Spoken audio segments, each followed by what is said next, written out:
ప్రభువు నామమున అందరికీ శుభోదయం.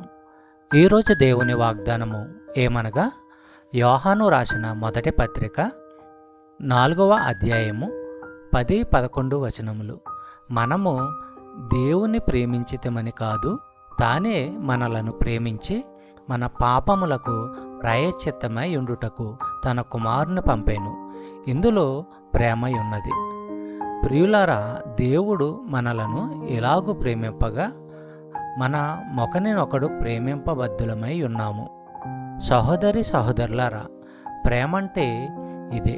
మనము దేవుణ్ణి ప్రేమించామని కాదు గాని ఆయనే మనలను ప్రేమించి మన పాపాలకు కరుణాధారమైన బలి కావడానికి తన కుమారుని పంపాడు.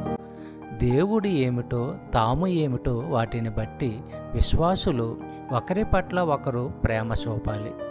పేతురు రాసిన మొదటి పత్రిక 2వ అధ్యాయము 24వ వచనము మనము పరిశీలించినట్లయితే, మనము పాపముల విషయమై చనిపోయి నీతి విషయమై జీవించినట్లు ఆయన తానే తన శరీరమందు మన పాపములను మ్రాను మీద మోసుకొనెను. ఆయన పొందిన గాయముల చేత మీరు స్వస్థత నొందిదిరి. సహోదరి సహోదరులారా, మన స్థానంలో మనకు బదులుగా క్రీస్తు బాధల పాలై మరణించాడన్న స్పష్టమైన మాటలు ఇక్కడ ఉన్నాయి. పాపాలు మనవి, అందుకు పడిన శిక్ష ఆయనది. చెప్పబడిన వాగ్దానము దేవుడు దీవించి ఆశీర్వదించునుగాక. ఆమేన్.